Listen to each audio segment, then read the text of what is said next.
মধুপুর নামে এক সুন্দর গ্রাম ছিল। সেই গ্রামে রামু আর শামু নামে দুই বন্ধু বাস করত। তারা দুজনই খুব গরিব ছিল, কিন্তু রামু ছিল খুব দয়ালু ও সরল মনের মানুষ।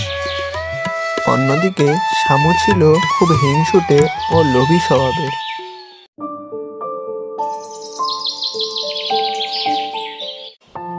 একদিন সকালে রামু তার জমিতে কাজে যাওয়ার জন্য বেরিয়ে পড়ে।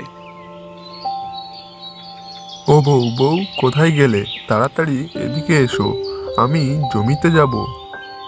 জমিতে অনেক কাজ বাকি আছে, আর বর্ষাকালও এসে গেছে, আর বর্ষা নামার আগেই আমাকে জমিগুলো চষে ফেলতে হবে। হ্যাঁ গো, বাড়িতে যে চাল ফুরিয়ে এসেছে, আর অল্প কিছু চাল বেঁচে আছে, আর ওটুকু চাল দিয়েও বা আর কতদিন চলবে? ওগুলোও তো খুব তাড়াতাড়ি শেষ হয়ে যাবে। হ্যাঁ গো, আমিও তো তাই ভাবছি। বাড়িতে চাল ফুরিয়ে এসেছে, কিন্তু জমি চষা এখনো অনেকখানি বাকি আছে যে, আর বর্ষাকালও এসে গেছে।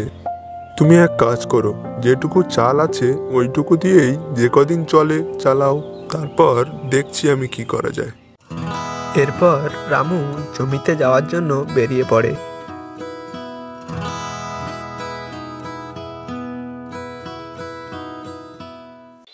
কি যে করি, বাড়িতে চাল ফুরিয়ে এসেছে, আর আমি এখনো জমির কাজ শেষ করতে পারলাম না।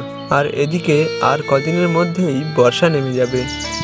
এর মধ্যে যদি জমিটাকে চষে না ফেলতে পারি, তাহলে যে খুব ক্ষতি হয়ে যাবে।